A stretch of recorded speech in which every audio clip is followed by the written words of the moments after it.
Ago. Amen. Good morning, and welcome to the commemoration of the Richmond, Virginia Slave Trail. I am LaShonda Singleton, the president of the Richmond Association of Black Social Workers. All right. It is with a humble heart I welcome our National Association of Black Social Workers President, Melissa Haley, Vice President, Dr. Renata Hendrington-Jones, the National President of the Association of Black Psychologists, Dr. Theopia Jackson, President and founders, Ms. Enola Air, and Ron Bagat of the Community Healing Network, RABSW past president, city and local elected officials, family, and friends. In 1619, a slave ship by the name of the San Juan Batista arrived with 20 Africans from West Central Africa in Novo Kingdom. They possessed advanced agricultural and industrial skills and may have come from a single or closely related related ethnic group that shared a common culture and identity. They were kidnapped, forced, onto a slave ship where they were tightly packed, nauseated, and mistreated. 6 were chained together with rings around their necks, and in pairs of 2 shackled with chains around their feet. They lied with one head to the other's feet, closed off from the outside. They saw no sun or moon for months. Wow. The smell unimaginable and unbearable. The only refuge and comfort they had was to eat not more than a small bowl of cornmeal or raw melon, and a small cup of water to drink every 24 hours. Wow. And nothing else except whipping, beating, and cursing until they arrived upon these very docks. Once arriving at this dock, they marched in the darkness of the night, chained at the neck and legs, to avoid the offending citizens of this commonwealth with their oozing swords, filth, and stench, to the slave jails near 15th Street and Franklin to be sold. So today, on this beautiful day, March 20th, 2021, I ask that all of you that hear the sound of my voice stand ready to answer the call of our ancestors to continue the fight for Black liberation by any means necessary and begin the process of ancestral healing, self-healing, and nation building. And in Ubuntu, I am because we are. Thank you. We will now have a solo by our sister Shabazz.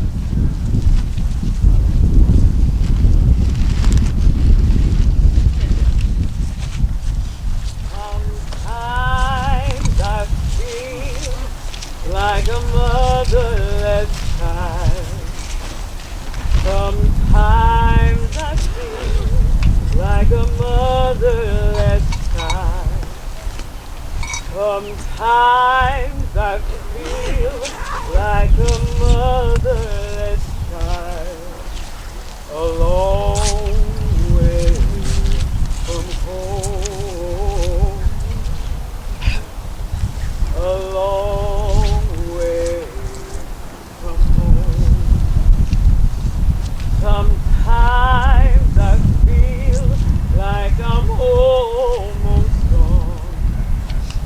Sometimes I feel like I'm almost gone. Sometimes I feel like I'm almost gone. A long way from home. A long way from home.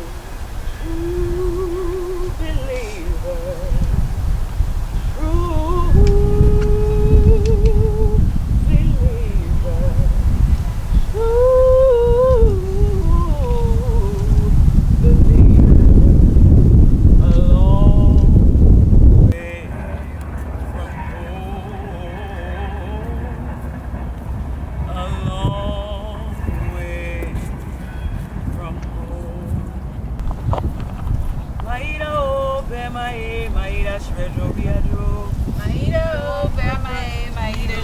Viadro. Maida o Bemae, Raida Stretcho Viadro.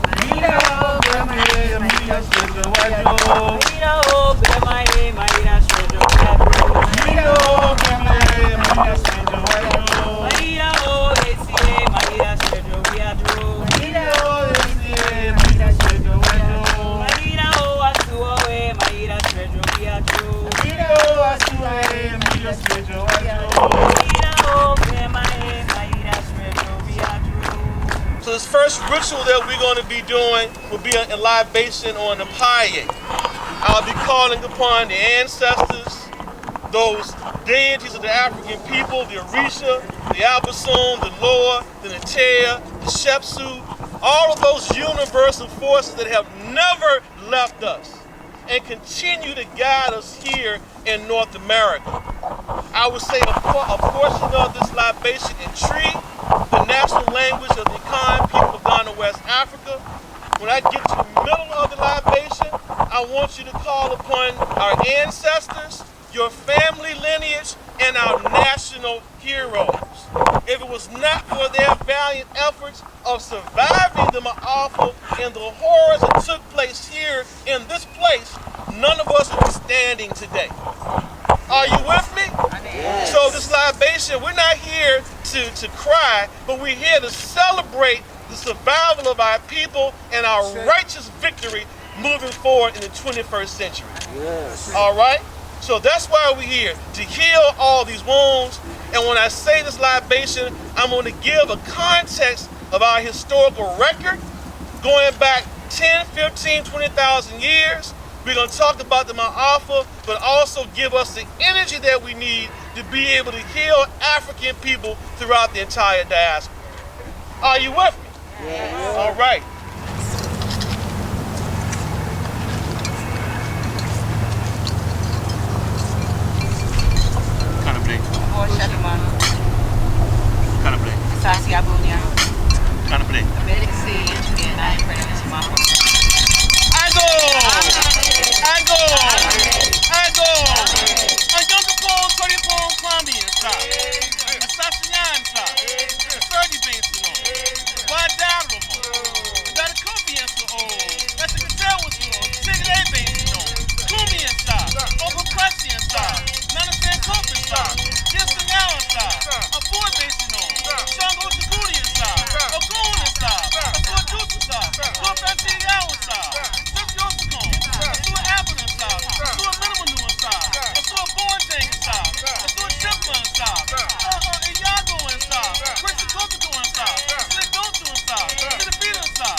the names. Yanga Yanga, Gunga Zumba, Francois McKendall, Tessie Fatima, Huga Bookman inside, that's Ilani inside, Cujo inside, Johnny inside, Acapone inside. We call upon all of our great African thinkers here. We call upon Asa Hilliard inside, Sheikh Uncle Diop inside, Doris G.M. James inside, John Jackson inside, J.A. Rogers inside, Francis Quest Welsing inside, Doc Finn inside, Bobby Wright inside, Neely Fuller inside. We call upon all the great African clans inside, the Ashanti inside, the God inside, the Igbo inside, the Yoruba inside, the Hausa inside, the Fulani inside, the Shona inside, the Dinka inside, the Mandinka inside, the Manding inside. We call upon all the Kushites inside, all the Nubians inside. We call upon all those ancient Africans that resisted the Greeks and the Romans. We call upon your name. We call upon Mensa Hotep inside, Bianchi inside, the Hunter and Shabaka inside. We call upon all the Africans here in North America that resisted.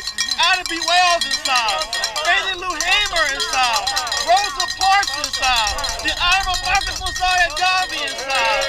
We call upon Martin Luther King inside, Aaron Milford Harriet Tubman inside, Nat Turner inside, Geezer Prosper inside.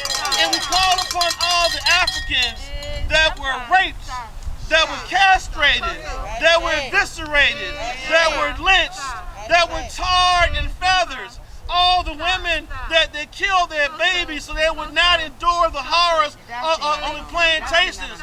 For all the Africans that jumped over the side of the slave ships so that they would not endure the horrors of the Middle Passages.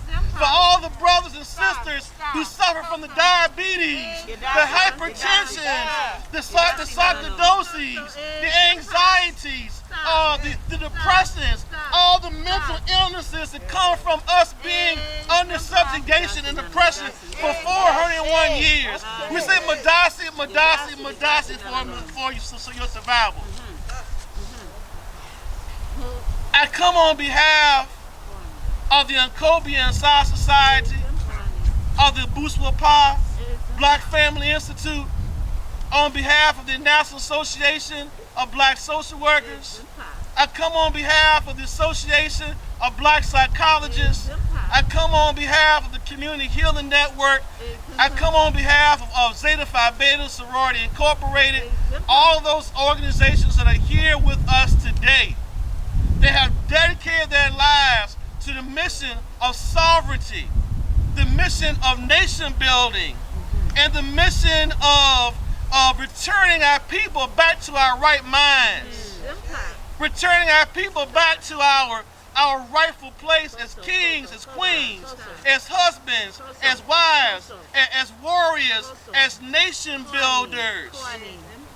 We're here to reclaim this space, this holy space where our ancestors came in, that were humiliated, that were bound together, that were lying in those slave ships on their own piss, their own shit, their own vomit, the dead bodies, the malaria, the yellow fever, all of our women that were being hounded by the Portuguese, the French, and the British in the slave dungeons that were being raped constantly, for our children that were being raped inside of mines.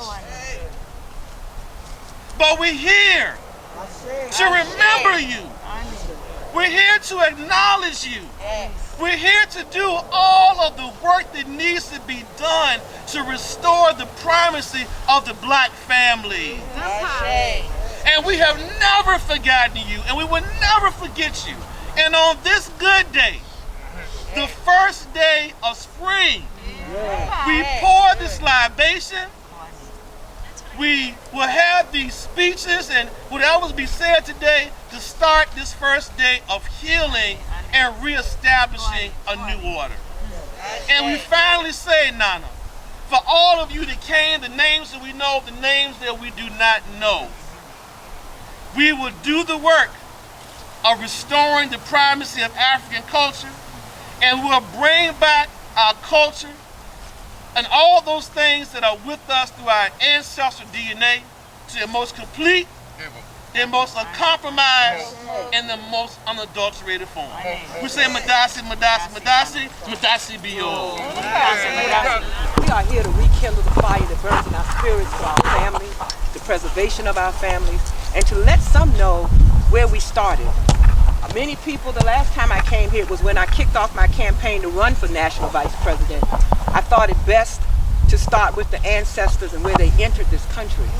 This continent where they came, many people couldn't find it because they didn't know the slave docks were in Richmond, that the slave docks in Richmond were of the top 5 in the world, top 5 of bringing our people in from Africa. The 45 said 1619 did not even happen. 1619 did not happen. If 1619 did not happen, there would be no purpose for us to be here today. But 1619 is real. The trauma, intergenerational trauma, continues. So we're here to mark the occasion that we take responsibility, accountability for what is ours. If you're reading the news in Richmond, there are several slave cemeteries that people are debating on right now to purchase. Why would we let people purchase what belongs to our people in the only place we could bury them? They came under pressure. They lived under pressure. They died under pressure. Now you want to remove them. To remove their existence is what is trying to be done. On Monument Avenue, everybody was jumping up and down to remove the statues. No, leave them there so they can see what happened. Because if you remove all indications of slavery, you remove our existence. We never came, we never lived, we never existed, we never had words. We have words. Family preservation. We have bought the myth, even as social workers, that single families, single parent families produces dysfunctional individuals. I am the product of a single family home. I am what people said would live in the projects and have multiple children. Some of us bought the myth. It's our time. It is our time to stand up and recognize our purpose, our significance as a people. Who better to take care of the slave trail than us? Right. That is our responsibility. The National Association of Black Social Workers has an academy, African-Centered Academy. That academy adopted the slave trail a few years ago and came here to Richmond from all over the country to clean up the slave cemetery and found new cemetery plots that no one ever recognized. So this organization is a powerful organization, an organization that you don't even have to be a social worker to join. You do have to be of African American or African ancestry. But we got lots of work to do. Today marks the point of the healing, that once our ancestors are healed, then we can begin to heal. How can you be a social worker designed to heal people and you're not healed? We wonder about the anger our children have, that people have, and that are black. We still reliving what happened right here. Come on, sister. Nobody acknowledges the fact of what we went through. We think poop is over, it's done, and we're not even black no more. We will never change our color. We will always have a history, because, you know, a famous person said, if you don't know where you've been, you don't even know where you're going. So we need to stop living the lie. Be purposeful in all that we do. Be intentional in all that we do as black people. So Richmond said they're no longer the capital of the Confederacy, again trying to erase the history. This will always be the capital of the Confederacy. It will always be. And my last point is, I need everybody here to watch the United States of America versus Billie Holiday. All this time, maybe some of y'all didn't think this, Mahogany was a black love story. Look up the words to the song that they were trying to get her to stop singing, Strange Fruit. Strange Fruits talk about those magnolia trees. I ain't never liked the magnolia tree, didn't even know why I didn't like it. That's right, sister. I didn't even know that the odor was offensive. I just hated the smell. But she talks about the strange fruit in the South, the poplar tree. The magnolia tree is where they hung us from. And if you read the Bible, some people claim they read it, The Bible talks about the tree that they made the cross out for Jesus never grew strong enough again so they could reproduce that cross. The magnolia tree continues to bloom in the South. Go to Charleston, a great port again for slavery. Look at all the magnolia trees. You don't have a good house in Charleston unless you have a magnolia tree. The idea was you could hang us in the magnolia tree and you couldn't smell the stench from the dead bodies. That's why they did what they did to Billie Holiday. Set her up with her own boyfriend to lock her up because they didn't want her to sing Strange Fruits. And those men that met in that room said, if we allow her to sing that song in the South, they'll know what's going on and have an uprising. It's time for us to have another uprising. I don't mean the Black Lives Matter uprising. I mean the uprising that says I'm here, I'm staying, I'm not going anywhere, and what's fair and equitable belongs to me. Right here is where it starts, but it does not end here. So when we leave today, we need to have a purpose in mind to the liberation of black folk everywhere. Come on, sister. Wherever there's a black cemetery, we need to make sure it's clean, reputable, well kept. Wherever we came in, we have to make sure that no one ever comes in that way again. So I'm glad you're here. I'm especially glad to see my buddy, Delegate Dolores McQuinn. She is a social work emeritus, always in my heart. And I said, when they said she confirmed that she was coming, I said, oh my goodness. If she said she was coming, I said, she better come. And I do want you to know, every delegate, every congressional person, every black organization in the Richmond metropolitan area was invited today. One office called me and asked me what exactly is the Slave Trail, so I didn't need them to come anyway. Again, if you don't know where you came from, you don't know where you're going, and I don't know why you sit in somebody's office representing black people and you don't know anything about the slave trade. That's something else we got to do something about. But however, welcome today. I love you. I even see my high school friend. I'm not even going to say how old we are, but I do know I'm on the 50th year committee, and I'm glad to see Lee Van. So everybody have a good time and enjoy what you learned today. Ashe. Ashe. Good morning. Good morning. Good morning. Good morning. I am first of all delighted to be here, and I'm trying. You said not to cry, so I'm trying not to cry after I've already heard. But I am so delighted. I'm not going to keep you. I just wanted to say good morning. And when I was extended the invitation, certainly I wanted to be here, be a part of what you're doing. You guys are thinking outside the box, and for that I am just so honored and humbled. Because to take on the responsibility of adopting the slave trail and to adopt what should have been adopted years ago by all of us, to make sure not only that we keep it manicured, we keep it clean, but also that we would be able to help bring about the acknowledgement that is necessary about what happened here on the slave trail. Starting here, it's about 3 miles long. If anyone has taken that tour, where you start at Ann Carroll's Landing and you go across the river to the Lumpkins jail site where the reconciliation statue is, and other areas that we have developed or we are developing. We are putting signage and to make sure again that the story is told. This has been a labor of love, and really what you are doing as well. I mean, thinking outside of the box. It will be a labor of love. I started right here on this side of the river, getting involved in 1990. It was around 92 when I came here, and you know what, I realized there was a situation that happened while I was standing on these grounds, and I'll never forget it. That left me, as my little 7-year-old granddaughter said, really discombobulated for a period of time. And I because I didn't understand the presence of the spirit that are on these grounds. And there is a connection here. And I mean, for a month and a half, I was trying to understand Boy, when I went on those grounds, did I find myself in a certain space, in a certain spot, Yes. and just uncontrollably, just basically travailing in tears and unable to move from that spot.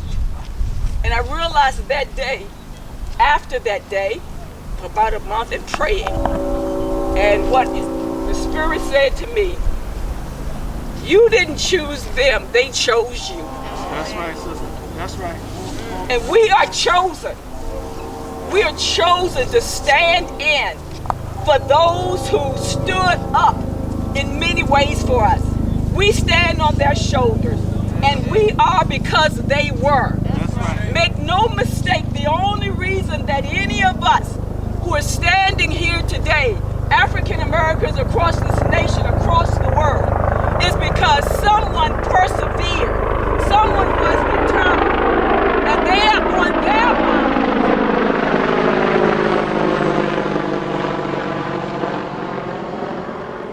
We were on their minds when they were being whipped. We were on when they were being beaten, when they were being raped, when they were being just literally just diminished as a human being. We were on their minds. Yes. And I tell children, young people, when I take them on this tour, that the only reason they survived some of the things that they went through, because they were determined to make sure that another generation would be ushered in. We are part of those generations that were ushered in, and it was because of their perseverance, their strength, their tenacity, their love, their determination that I'm going to live, I'm going to survive, I'm going to make it through whatever I'm going through. Yes. Because I know there's another generation that will stand right where we are standing. We will acknowledge them, and we will continue to be a voice for those who had no voice. Not only for those of the past, but for those of the future. Yes. God bless you. Thank you so much for inviting me. I appreciate it. My good buddies here. Thank you. And we're going to do this, whatever I can do to help. I'm here. Please know that. Bless you. At this time, we'll have words from our national president, Melissa Hale. Walk with me, Lord. Walk with me. Walk with me, Lord. Walk with me. While I'm on this pilgrim journey, I want Jesus to walk with me. First, giving honor to the Creator, allowing us to be here today in this space. To the President, LaShonda Singleton, for bringing me here and educating me in this space. To the Vice President and Queen, my mentor, my friend, Dr. Renata Harrington Jones. To her husband, who always greets me. To the chair of the Pan-Africanist Committee for the National Association of Black Social Workers, and especially to you, Delegate McLean. To you for the vision. To you for the opportunity to come here and celebrate the lives of those we love. I woke up this morning and I said, let me read about these trails. Let me see where it is I'm going, where they taking me to. How it is I graduated from 2 HBCUs and never heard of it. I needed to come see where I was going. And I saw your face when I looked in it. And I heard about the Trail of Tears. And I said, maybe that's why the Creator said that I should walk with them, right? The Creator said, they say, the slave said, I will bring them by land, right? I got a group ready for walking. And they walked from where we stand to where I live in New Orleans, 999 miles away. Walked, how dare I complain for my 6-hour plane trip over here. How it inconvenienced me to go through security. And my ancestors walked 999 miles to be sold into slavery, to be raped, to be killed, to be beaten, to be stripped away from their families. So I can survive. How dare I not tell everybody. Everywhere I go, I will tell the story that I came here on a pilgrimage. Not those people who robbed the Native Americans. Pilgrimage is holy ground. And we standing on holy ground. So I'm glad that you are here with me today, celebrating the ancestors, the queens, the kings, the sharecroppers, the people who came all the way to New Orleans that stopped picking tobacco to start picking cotton. They died for us. It is our responsibility to make sure that everybody knows about the legacy of life. Virginia is for lovers, and I love liberation. And liberation is not a spectator sport. So if you love liberation like I do, you need to make it your business to ensure that everyone is aware of how great we are as a people. We will not be defined by headlines. The chattel in slavery went from across these waters to jail cells across America. We need to be clear that liberation is not a spectator sport. You must do what you have to do. And I ask each and every one of you to walk with me. At this time, we'll have words by Dr. Theophia Jackson, the National President of Black Psychology. Family, I am still a student of learning the realities of this education. When they ask us what should be taught, we're done. I come to you as the 46th president of the Association of Black Psychologists. And let's be real about what that means. Do not get it twisted with the American Psychological Association. That's right. We exist because of the shortcomings in there. We exist because of the role they played in the omission and commission of us being always at the top of somebody's bad list, at the bottom of someone's good list. I stand here giving honor to my elders, to my ancestors who birthed this moment. Greetings from all of the Association of Black Psychologists from around the world. We are small but mighty. We have held our line, responded to the ancestors who said we must have a psychology that is dedicated to the psychological liberation of the African mind. That's right. Come on, sister. Come on. The illumination of the African spirit. Those are intentional words. And to the empowerment of the African character. Yes. Because our start was way before the Mayafa. And we must understand that. The names that were named here. That's right. The names that were named here. That's right, sister. They did what they need to do so we can be in this moment. We are living our own ancestral moment right now. That's right. What we do in this moment dictates our own future and the future of many to come. I had no idea what to say today. I'll just turn it over to my ancestors here. That's right. I feel important to say, when we talk about the pain and the naming of the atrocity, let's be very clear. Breathe, feel that pain, but stand strong in the struggle. Come on, come on, come on. Stand strong in the struggle. Shed the tears, but those tears, that anger, that pain is purposeful. It's purposeful. It does not mean we lay over, roll over, and say, woe is me. Right. There's no shame in this.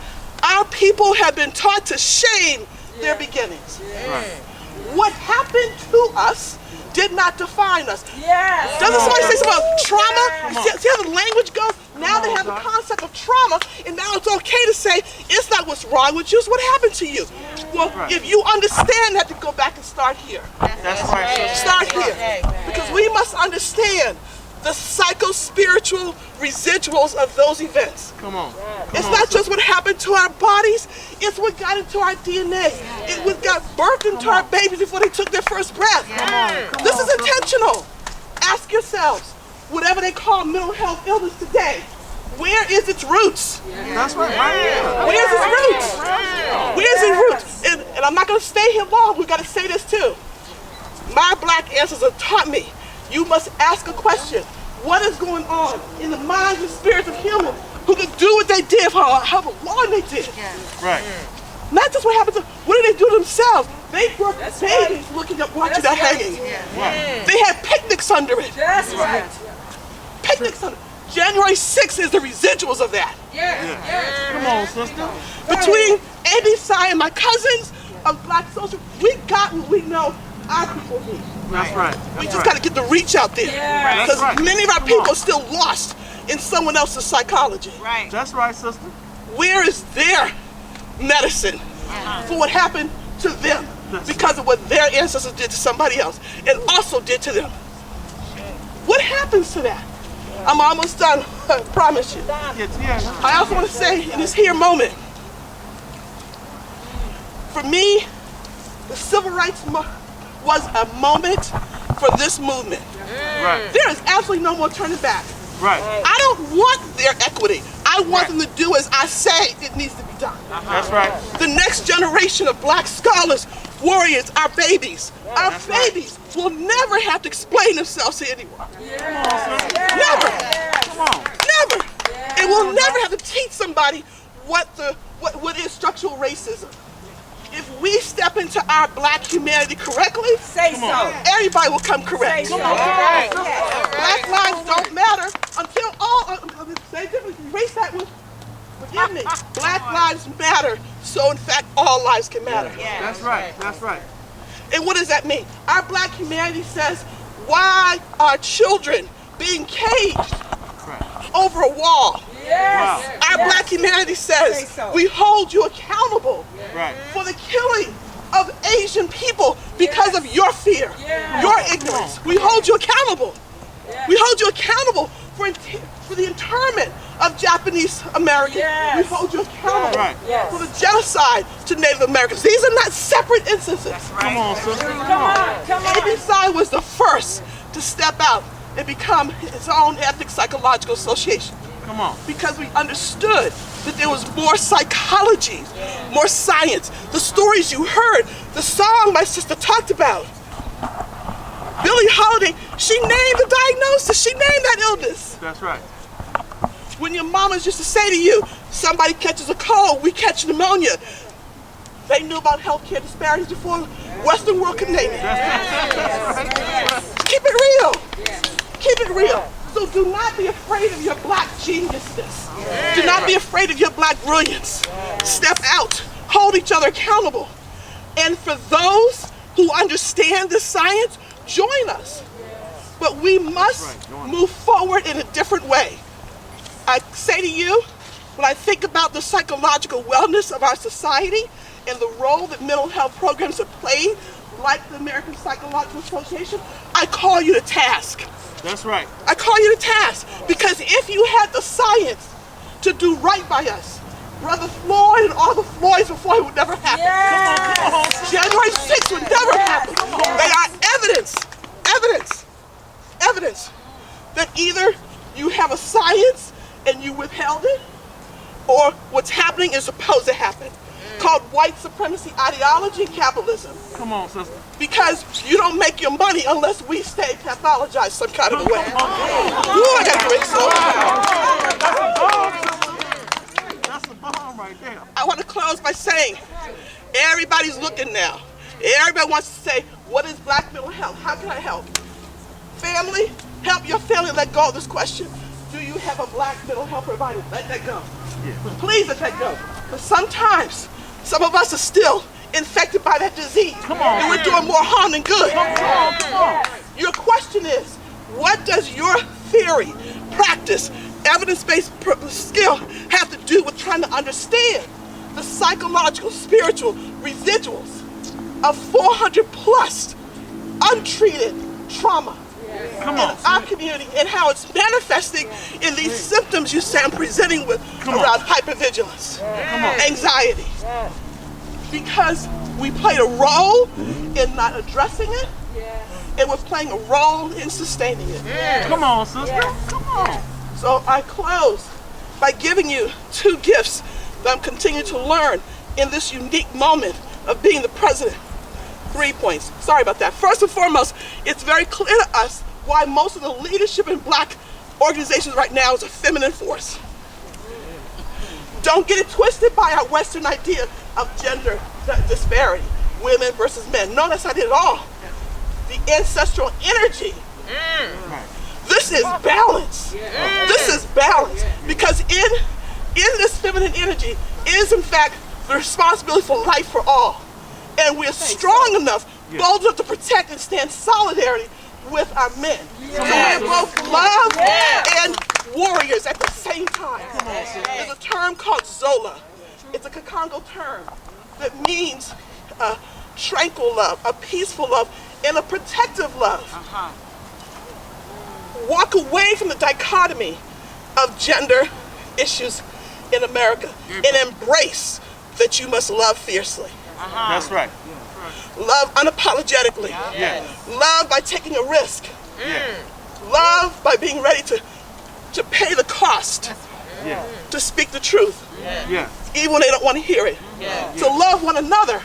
Even when we're with someone who doesn't understand who they are. Because if you understand who you are and whose you are, you fear no one. Come on. And if you understand this, don't ask me to change my behavior on an individual level. No. Engage with me around how do I continue to be healthy and whole so that my people remain healthy and whole. So the generations after me come that way.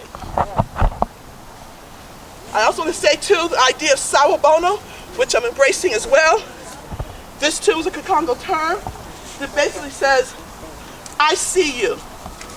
And this is more intentional than literally looking at each other's eyes.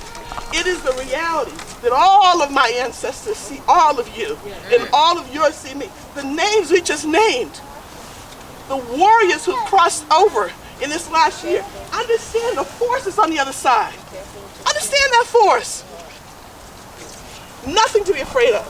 Every conversation needs to be, how do I hold you accountable, and how do I define who I am as a black person based on our own science, wisdom, and culture.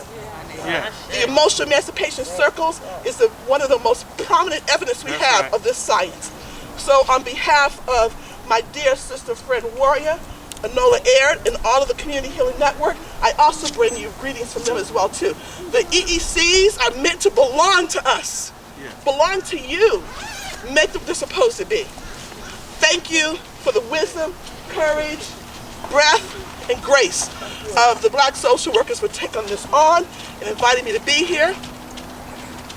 And I say, Hotep, Ashe, much love, Zola up, on behalf of all the Association of Black Psychologists, where you do not have to be a psychologist, but you need to be centered on Black psychology. Come on. Hold them accountable.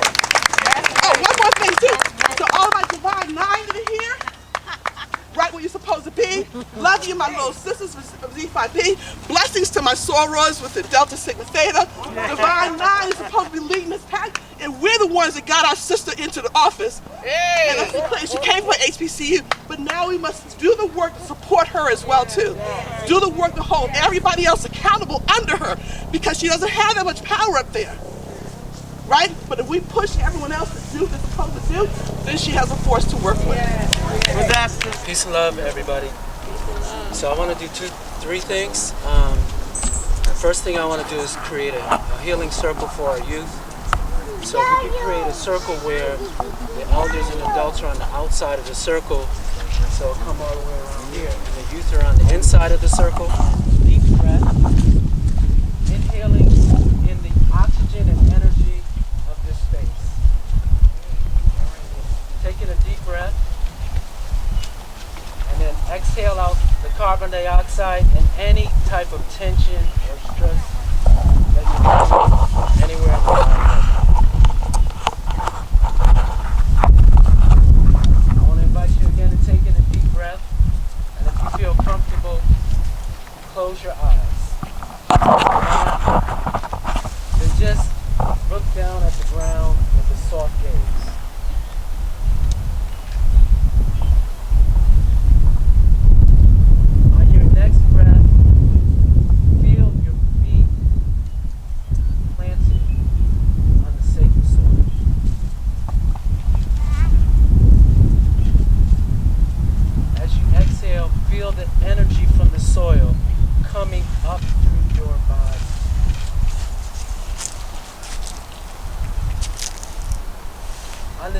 Inhalation, remember that this land was taken care of by our Native American brothers and sisters, their families and communities.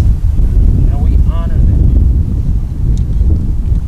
And we're in solidarity.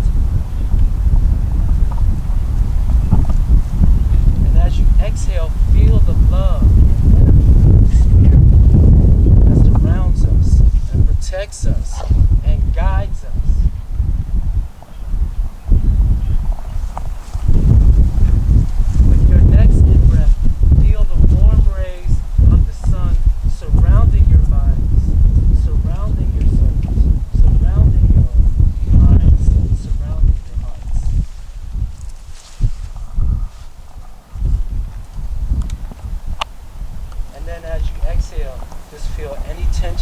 That's in your body, just leaving your body.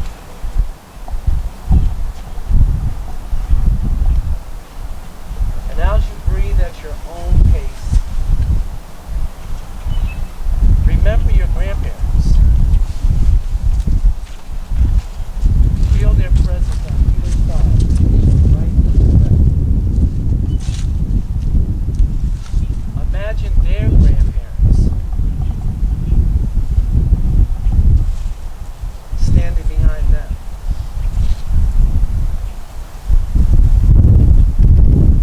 Imagine your great-great-grandparents and great-great-grandparents.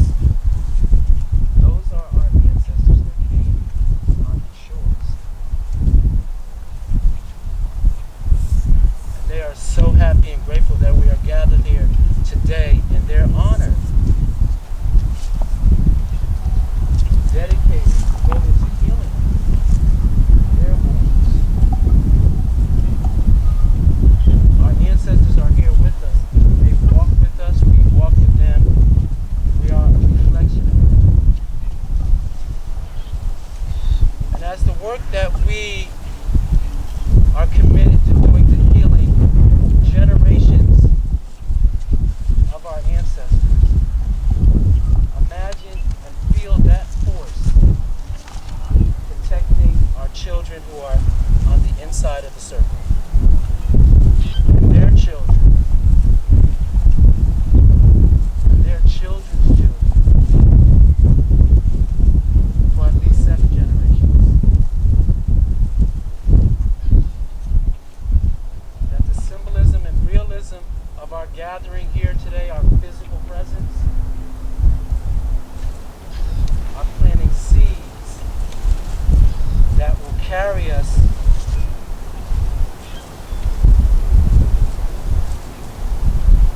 to our liberation. Our liberation is now. That what we're doing now, planting trees that will take root and grow strong into the future. And you are the future. Are the future.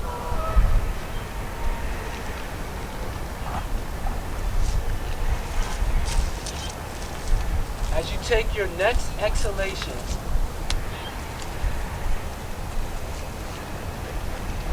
let's shout out what our hopes and our expectations are for our children, their children, and the future generations, and speak those words and those emotions and feelings into the space.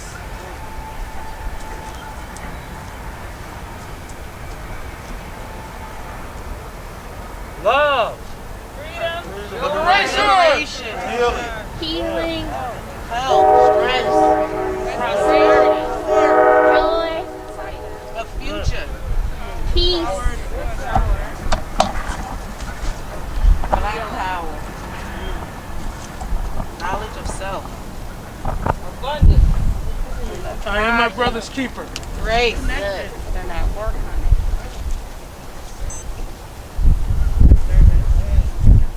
So I want to do just one more thing. I want to challenge us to make sure, in whatever way that we can, that every one of our children in Richmond across the state of Virginia, across this country, across the world, can read above grade level.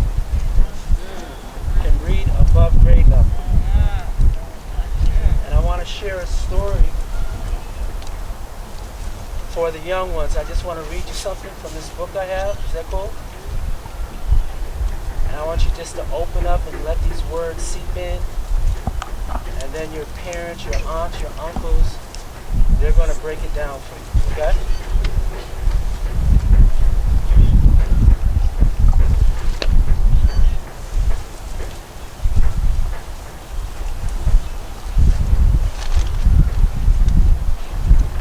You know who James Baldwin is? Okay. Let me tell you something that James Baldwin said, right? James Baldwin said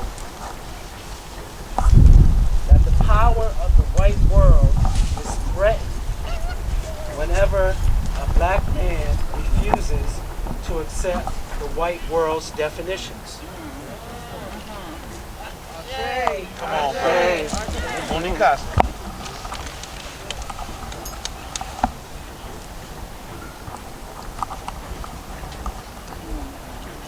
What's so historic about today also is how the Association of Black Social Workers, National Association of Black Social Workers, and the Association of Black Psychologists are coming together to redefine what healing means for our community. The Community Healing Network has given us a very practical way for us to heal ourselves, called emotional emancipation. And I'm just going to speak on behalf of the black educators, because I've been an educator for over 30 years, that we are also here to let you know that our commitment is to make sure that you get the type of education that you need to build massive resilience. Come on, brother. Come on. Come on. So, Sister Theopia was talking about making sure you pick the right kind of therapist or the right kind of healer. And as every therapist will tell you, healing involves discomfort. But so does refusing to heal. Wow. And over time, refusing to heal is always more painful. Wow. Paradoxically, only by walking into our pain or discomfort, experiencing it, moving through it, and metabolizing it, can we grow. It's how the human body works. Clean pain hurts like hell, but it enables our bodies to grow through our difficulties, develop nuanced skills, and mend our trauma. In this process, the body metabolizes clean pain. The body can then settle, more room for growth is created in its nervous system, and the self becomes freer, more capable, because it now has access to energy that was previously protected, bound, and restricted. When this happens, people's lives often improve in other ways as well. All of this can happen both personally and collectively. In fact, if American bodies are to move beyond the pain and limitation of white body supremacy, it needs to happen personally and collectively. Accepting clean pain will allow white Americans to confront their long-time collective dissociation and silence. It will enable African Americans to confront their internalization of defectiveness and self-hate. And it will help public safety professionals in many localities to comfort the recent metamorphosis of their role from serving the community to serving as soldiers and prison guards. So here is where it really explains why Atlanta happened, why the Ma'afa happened, why the genocide of Native Americans happened. Because it's dirty pain. Dirty pain is the pain of avoidance, blame, denial. When people respond from their most wounded parts, become cruel or violent, or physically or emotionally run away. They experience dirty pain. They also create more of it for themselves and others.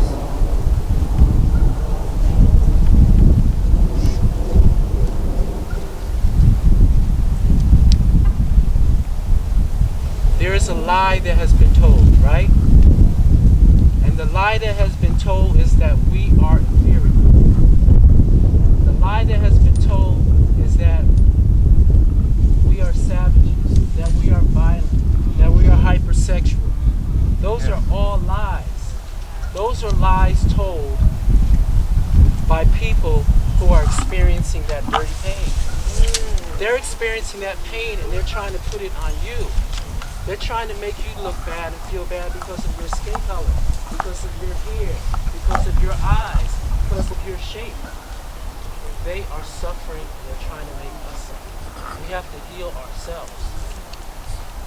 We can't be healed by somebody who's not healed. That's right. We can't be healed by a system that doesn't even accept us and respect us. The system that is in place now is a virus that was designed to destroy itself. That's the pandemic. The pandemic that we're facing, yes, COVID, but the other pandemic is this virus that says one group of people our skin color comes because we adapted to an environment where we were exposed to sun rays. It's a biological process. There's nothing inferior about our skin color. There's nothing inferior about our hair. There's nothing inferior about our eyes. There's nothing inferior about the way we think. But we definitely have to go a wall of protection and resilience. We have to protect ourselves from this virus. Just like we have to protect ourselves from COVID, we have to protect ourselves from racism. Right. Structural racism, institutional racism, it's not a personal thing. So when white people say I'm not racist, it's not even about that. The system is racist. Year after year after year after year after year, the same results come out where it's making it seem like there's something wrong with us. There's nothing wrong with us. Nothing wrong with us. We stand on the shoulders of great civilizations. Yeah, we have a responsibility to make sure that all of our children can read above grade level so that they can understand, they can break down these systems. You know, we came from great civilization to a literacy with 100%.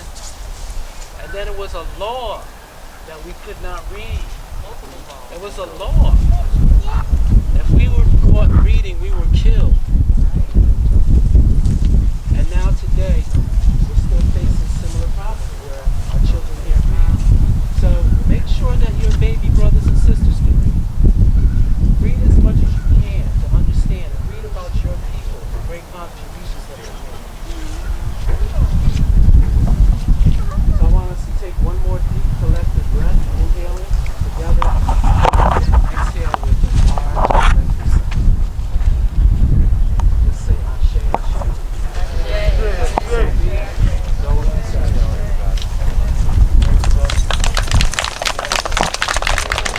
My name is Tiffany Coleman. I'm the president of Zeta Phi Beta Sorority Incorporated Richmond chapter, Alpha Phi Zeta, and I have some of my chapter members here with me today. Founded in 1920 on the principles of scholarship, service, sisterhood, and fighting womanhood, Zeta Phi Beta Sorority Incorporated as an international organization and Alpha Phi Zeta chapter as a local community partner stand in unity today and align with today's commitment as we are a community-conscious, action-oriented organization and chapter. We honor and thank our ancestors for the sacrifices that they made on the trail of enslavement that gave us today, and and will give our future generations a tomorrow. We thank the Richmond Association of Black Social Workers for the invitation today. Please pardon our early departure as we have a dual event to attend today. But again, thank you for allowing us to join you in community today for this momentous occasion. Thank you. I'm Renita Elliott, Department Chair for Social Work at Virginia University. I bring you greetings. And I did want to share a little, thank you, Chef Sue, for inviting me. I want to share a little greeting on the behalf of the department. Virginia Union University, a private Baptist institution of higher learning, paused on April 3rd, 1865, after a series of monumental events, including the liberation of Richmond, Virginia. In July 1867, a chance meeting between a Caucasian New England pastor and a widowed former slave started the movement of one of the many HBCUs in the United States. Not far from this very river, a slave dealing complex and jail known as the dreaded Devil's Half Acre was purchased. The purpose of this exchange was to further the mission of educating the newly freed slaves. Perhaps this was a way of reversing the damage that had already been done to slavery, based on slavery. This was a way of reconciliation. A reconciliation, a restoration, if you will. Today, I bring you again greetings from Virginia Union University. Baccalaureate Social Work Program, accredited in 1974 to prepare students who are on a quest to help those affected by years of oppression and social injustice. To further prepare and develop the skills of social workers in this region and the United States, Virginia Union plans to launch a Masters of Social Work Education program. Well, all right. All right. In closing, yes, the slaves landed on these very grounds.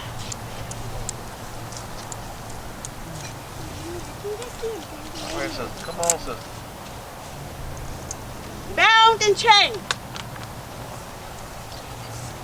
However, come on. Today, I am a social worker. Come on. Alive. Come on. Come on, sister. And free. Come on. Come on. For the spirit. Come on. Of the Lord is upon me. Come on.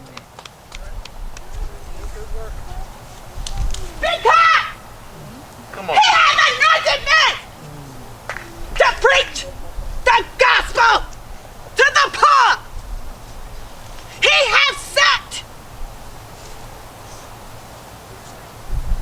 me to heal the brokenhearted. Come on. To preach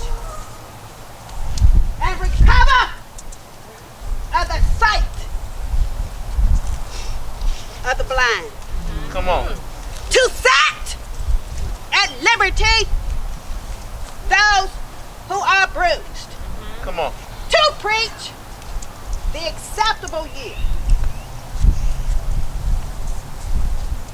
of the Lord.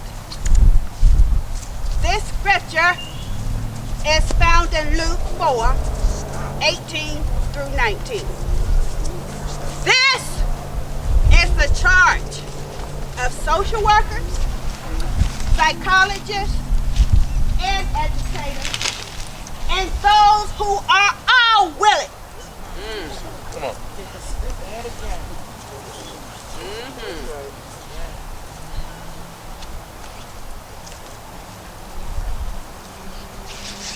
But it's quest of freedom. Come on, sister. Today marks the day of a new beginning. Come on, sister. Greetings. Say, Machemo. Machemo. That means I greet you all. Or I give you all greetings. Come on, brother. In the Akan Tree language. I'm one of the co-founders of the Richmond Kwanzaa Collective. I am representing my ancestors that has passed. Baba Shabaka, Baba Khalid. Come on. Come on. Mo. And our latest to return, Mama Faye Walker. Come on. Mo. Of Eastwood Muntu. So when I greet you on behalf of the Richmond Kwanzaa Collective, I'm greeting you on behalf of Eastwood Muntu, the Black social workers, the African Ancestor Chamber, Fahodi Shule Homeschool Cooperative, Wambagale Homeschool Cooperative, Culture for My Kids. So many names, because that's what the Richmond Kwanzaa Collective is. The different organizations and individuals and families that is doing the work. Come on, brother. When I say Kazi, I want you to say blackest of them all. Okay? Kazi. Blackest of them all. Kazi means work. Come on. Our ancestors did the work so that we can be here. That's right. The Richmond Kwanzaa Collective's purpose in 2005, it was to find out how could we bring all the people that are doing the work to the same table. Because we noticed then that Richmond had too many cliques in the black community. How can we knock down the walls of these cliques? There is no community without black unity. Come on, brother. Come on.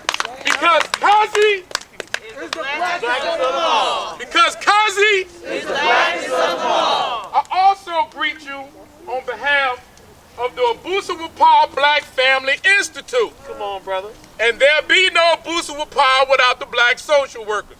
Come on. Come on, there brother. be no Abusa Wapar without the Ankobaya inside society. We are about re-Africanization, nation building, and family development. Come on, can do. The ruins of a nation began in the homes of its people. Come on, brother. Who is in the home of the people? The family. Come on. The smallest unit of a nation. How can we nation build when our families are jacked up? Come on, brother. How can we nation build when our families are victims of cultural misorientation? Come on, brother. This is an African gathering today, make no mistake. The work that we are doing on behalf of Abusa Wapar started right here on these grounds. Come on, brother. We started something called the Ma'afa Kebuka. Come on. Remembering the Great Destruction. Come on. It started here. And we can't heal, or we can't ask our ancestors to heal us if we don't heal them. Come on, brother. We can't see the problem if we don't see where the problem started. Yeah. So the Ma'afa Kebuka is seeing through the eyes of our ancestors. Yeah. We started something called the Ma'afa Kebuka. Come on. Remembering the Great Destruction. Come on. It started here. And we can't heal, or we can't ask our ancestors to heal us if we don't heal them. Come on, brother. We can't see the problem if we don't see where the problem started. Yeah. So the Ma'afa Kebuka is seeing through the eyes of our ancestors. Yeah. When we are talking about African-centered education, we're not talking about learning about black people. We're not talking about learning about Africa. We're talking about being African. Come on, brother. The purpose of African-centered education is really one thing. It is not to be part and accommodate and participate in the American project. Come on, brother. It is for African liberation. Come on, brother. That's what all education is about, to maintain and sustain a nation. So when we're talking about African-centered education, we're talking about building, maintaining, and sustaining African sovereignty. Come on. Abibi Fahodie. Say that. Abibi Fahodie. Abibi Fahodie. Kazi is the blackest of them all. Kazi is the blackest of them all. When we do spiritual work, it's spiritual. And we're about to be led by Abusu Pa in a spiritual. Kazi is the blackest of them all. Let's get this work. All right. All right.